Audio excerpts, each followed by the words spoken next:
Well, my documentary, Uncle Tom, is out and the reviews are in and it appears to be a smash.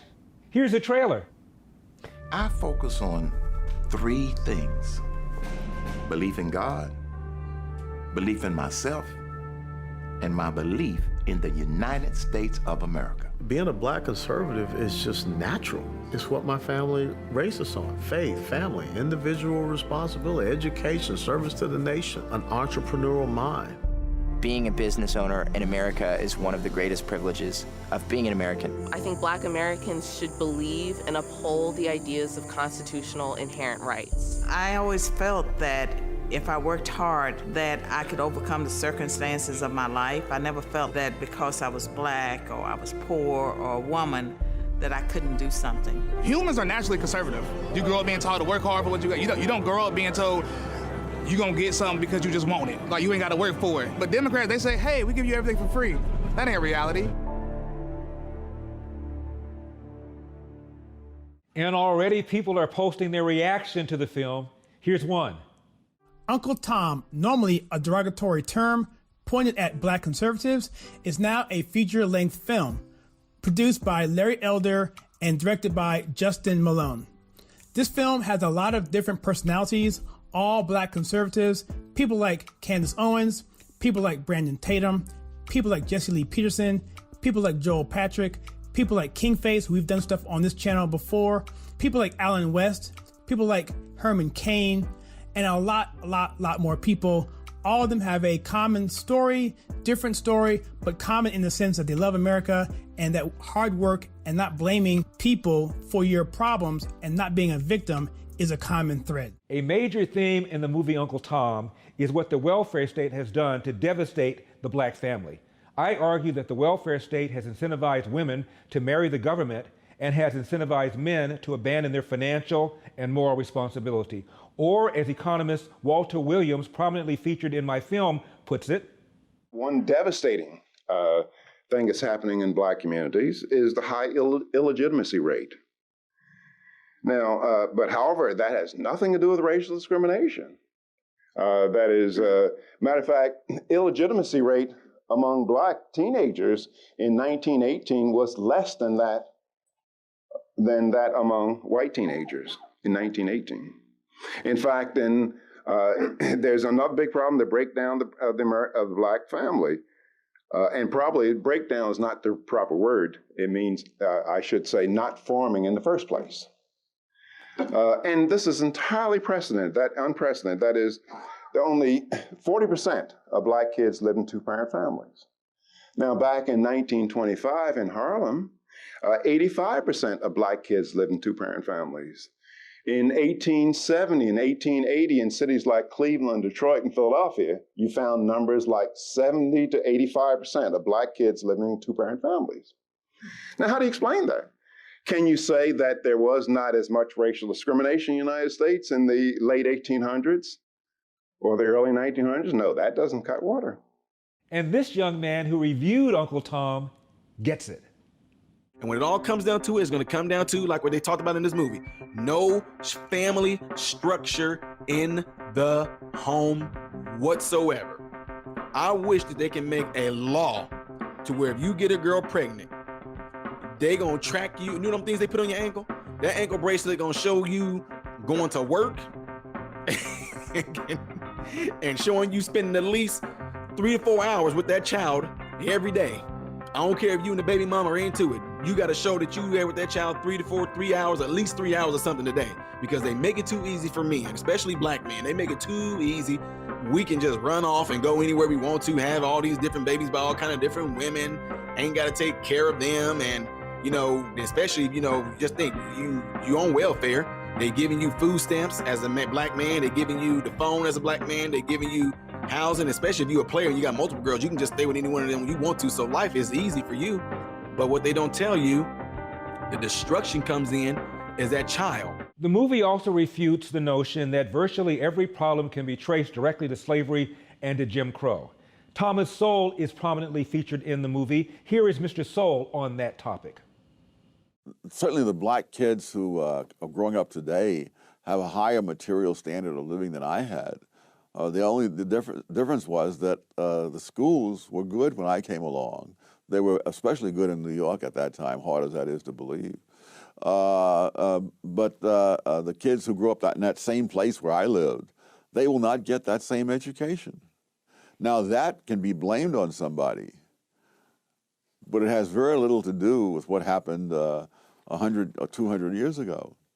And here's another review from IMDb. This may be the best documentary I have ever seen. I am a professional filmmaker. This is one of, if not the most important film of the 21st century. I do not say that lightly. Everyone has to see this. It is truly life-changing.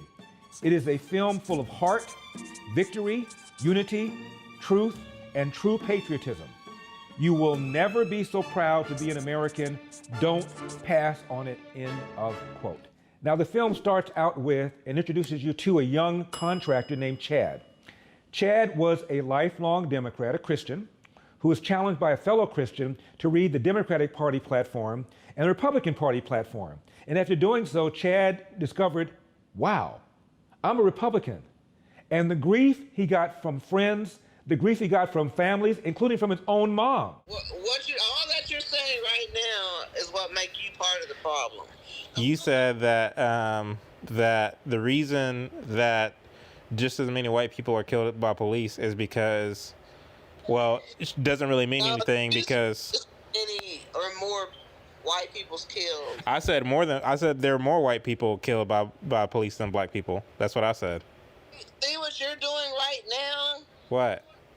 Putting other black people down. So imagine the grief he got from other people when his own mom disagrees with him. Here's more from that phone call. And the thing is, most people don't want to hear the truth. They'd rather believe a lie. And when you believe a lie, when you believe a lie, but don't want to do anything to try to fix the problem. When you believe a lie, things just get worse. So at least I'm willing to tell the truth about how 70% of black kids are growing up. You tell the truth, but you don't have no. Yes, I do. I can give you the references. 70% of black kids are growing up without a father in the home. They're being influenced by the gang members in their communities. They're being influenced by drugs. They're being influenced by schools that don't teach education. It's all about what kind of shoes you're wearing, all this other nonsense. And they don't have their fathers at home to guide them, to teach them the correct way. They don't have they're not in the church. They're not in the Bible, but they can tell you the lyrics to every Migos song. They can tell you the lyrics to every Lil Wayne song, but they can't tell you anything about scripture. And this is the environment that they're growing up in. And because they're growing up in that environment, I see black men mentors because they're every day. Because they're growing up in that environment. I see the church bus that kind of pick up the black boys every day.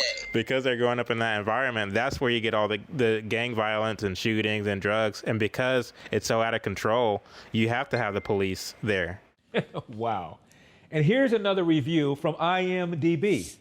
This movie is like an alarm clock. Some people might not like what they're hearing when they watch it, but that doesn't change the fact that it is time to wake up. I applaud the courage, the genius, and the love and compassion that went into the making of this important film, end of quote. I am most pleased at how informative people found it. It got to me, okay? It got to me. I didn't boo-hoo or anything, but I did start to well up because I understood how this has come so far and how close we were at one point to really turning a corner, and that whole thing got squandered. I mentioned that in my conservative take, the spoiler section, but yeah, a 7 for emotional impact. For the category of intangibles, I'm going to give this film a 9, mainly because of the information that it provides and information that you can't get anywhere. And it's really excellent. I leave some room at the top for it to move up, but I think a 9 is a good score. I thought I knew everything there is to know about this topic, but there is some things in here that I didn't know about. A clean, wonderfully informative production. I was aware of some of the notions put forward in the film, but by no means whatsoever was I ready to be immersed with such factually unequivocal depth. Truly eye-opening and fantastic to see such a diverse array of characters, each with their own insights and anecdotes. a straightforward and rather in-your-face approach to demolishing the left's insistence on minority control. Superb production, cast, and motive. Regardless of your political leanings, this no-holds-barred piece definitely gets the mind racing and questioning all that we are inundated with by the media. End of quote. Back to Chad and his mom. I'm saying that people like that who are doing the right thing, they're looked at as squares. They're not looked at as cool. It's called acting white. And according to this gentleman, it's a real problem in the black community. African Americans in communities where I've worked, there's been notion of acting white, which sometimes is overstated, but there's an element of truth to it where, okay, if boys are reading too much, then, well, why are you doing that? Or why are you speaking so properly? And the notion that there's some authentic way of being black, that if you're going to be black, you have to act a certain way and wear a certain kind of clothes, that has to go. And speaking of Obama, he's prominently featured in the film. He kicked off the trailer. Obama tore this country down. No one stood up to him. Nobody, because he was black. Obama came into office with a great deal of hope and promise to heal the racial divide, to bring us together. Indeed, he got 70% approval rating before he set foot in office after he got elected because so many people who didn't vote for him still pulled for him.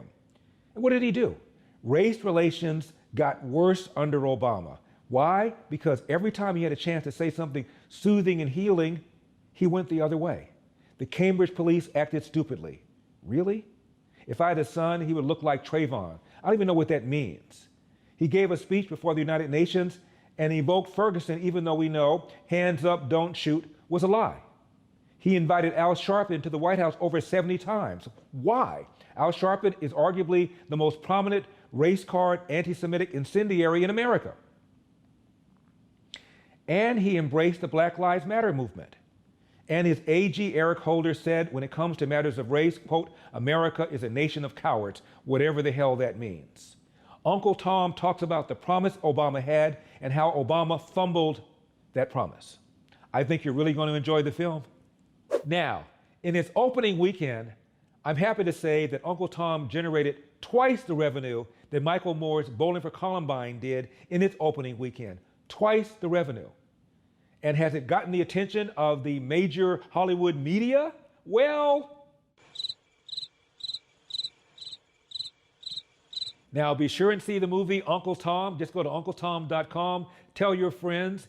Even better, tell your liberal friends to check out the movie. And while you're there, be the first in your hood to buy you some Uncle Tom merch. I am Larry Elder, and we've got a country to save, and I'll see you next time.